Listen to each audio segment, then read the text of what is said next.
Hello friends, तो आज मैं बात करने वाला हूँ बैड बॉयज फॉर लाइफ। खैर तो कहानी की शुरुआत में ही हमें ये बात क्लियर कर दी जाती है कि मार्कस अब बैड बॉयज की इस लाइफ को आगे कंटिन्यू करना नहीं चाहता, क्योंकि अब वो एक ग्रैंडफादर बन चुका है और उसे अपनी जिम्मेदारियों का एहसास है। लेकिन दूसरी तरफ डिटेक्टिव माइक की बात करें तो माइक मार्कस की इन सभी बातों को ज्यादा सीरियस नहीं लेता और वो अपनी लाइफ को बैड बॉयज के हिसाब से ही जीना चाहता है। इसलिए उसने अब तक अपनी लाइफ में शादी नहीं की और वेल सेटल नहीं हुआ, क्योंकि माइक को खतरों से खेलना पसंद है। और इन्हीं सब के चलते माइक को एक अनजान अशंशन आकर गोली मार देता है, जिसके कारण से माइक को अच्छा खासा वक्त हॉस्पिटल में बिताना पड़ता है, जहाँ पर उसका दोस्त मार्कस हर पल उसका ख्याल रखता है। और जैसे ही माइक रिकवर होता है तो वो ये ठान लेता है कि वो उस अशंशन का पता लगाकर उसे जिंदा नहीं छोड़ेगा। और दूसरी तरफ उस अशंशन की बात करें तो उस अशंशन का नाम ऑर्मैंडो है, जो अपनी माँ इजाबेला के कहने पर अमेरिका काफी हाई पोस्ट के लोगों को मारने के लिए आया है, यानी वही कानून के रखवाले, जज और बड़े बड़े बिजनेसमैन, जिन सभी को ऑर्मैंडो काफी आसानी से मार देता है। लेकिन इजाबेला यानी उसकी माँ की एक शर्त होती है कि वो आखिर में माइक को मारेगा। बट यहाँ पर ऑर्मैंडो गलती कर माइक को सबसे पहले शूट करता है। इसके बाद माइक ऑर्मैंडो को ढूंढने के लिए किसी भी हद तक जाने के लिए रेडी हो जाता है। बट इस बीच प्रॉब्लम ये होती है कि ऑर्मैंडो मौका देखकर कैप्टन हावर्ड को भी मार देता है, जबकि उसके पास पूरा मौका माइक को भी मारने का था। लेकिन अपने माँ के कहे पर वो उस टाइम पर माइक को छोड़ देता है। और ऑर्मैंडो की मैक्सिको से इस अमेरिका के आने की जर्नी की बात करें तो ऑर्मैंडो ये सब काम अपनी माँ इजाबेला के कहने पर कर रहा है, क्योंकि उसके पिता को पुलिस ने एनकाउंटर में मार दिया था, जो कि एक बहुत ही बड़े ड्रग लॉर्ड थे और माइक ने उनके पूरे के पूरे एम्पायर को बर्बाद कर दिया था। और इजाबेला उसी दौरान जेल में थी। और फिल्म के स्टार्ट में हम ये चीज साफ साफ देख सकते हैं कि किस तरीके से ऑर्मैंडो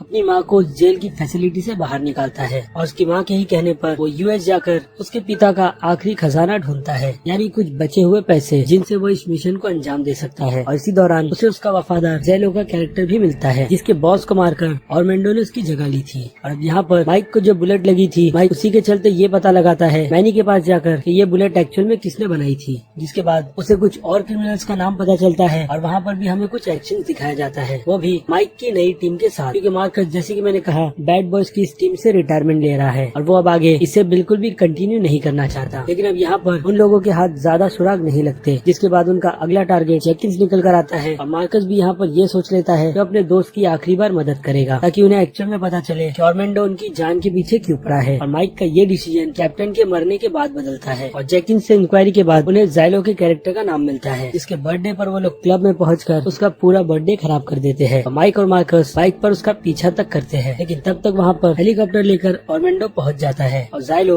उस हेलीकॉप्टर पर चढ़ने के लिए पूरी तरीके से रेडी भी रहता है स्टेयर्स की मदद से। लेकिन तब तक माइक भी उन एयर स्टेयर्स को पकड़ लेता है और इस हेलीकॉप्टर के साथ हवा में झूलता रहता है, जिसके बाद ऑर्मैंडो अपने वफादार जाइलो को मार देता है, क्योंकि वो उसके रास्ते में आ रहा था। जिसके बाद वो माइक को एक शब्द कहकर उसे गोली मारने की कोशिश करता है, लेकिन तब तक मार्कस नीचे से फायर कर माइक को बचा लेता है और माइक सीधे पानी में जाकर गिरता है। और माइक को यहाँ पर अंदाजा हो जाता है कि ऑर्मैंडो एक्चुअल में उसके पीछे क्यों पड़ा है। यानी देखा जाए तो ऑर्मैंडो एक्चुअल में माइक का बेटा है और जेल में ही इजाबेल ने माइक को जन्म दिया था। और ये बात माइक के साथ साथ ऑर्मैंडो को भी नहीं पता है। और माइक को पूरा श्योर है कि ऑर्मैंडो उसी का बेटा है, क्योंकि इजाबेला का हस्बैंड इन सब झमेलों से काफी दूर रहता था। और माइक ने इजाबेला से ज्यादा प्यार करने के बावजूद भी अपने फर्ज को चुना था, जिसके बाद उसने इजाबेला को उठाकर जेल में डाल दिया। लेकिन जैसे कि मैंने कहा, उस टाइम पर माइक को ये नहीं पता था कि इजाबेल प्रेग्नेंट है, वरना माइक उसी टाइम पर सिचुएशन को सुधारने की कोशिश करता। बट अब ये बात इजाबेला को बिल्कुल भी समझ नहीं आती और वो काले जादू में ज्यादा विश्वास रखती है। और अब जबकि माइक को सारा सच पता चल गया है तो वो इजाबेल को ट्रेस करता है और मैक्सिको का पता निकाल लेता है, जहाँ पर जाकर वो इजाबेल से सारे के सारे मैटर को सॉल्व करने की कोशिश करेगा, भले से ही इसमें उसकी जान क्यों न चली जाए। इसके बाद माइक का साथ देने के लिए मार्कस भी उसके साथ जाता है। और यहाँ तक कि जब वो लोग मैक्सिको पहुँचते हैं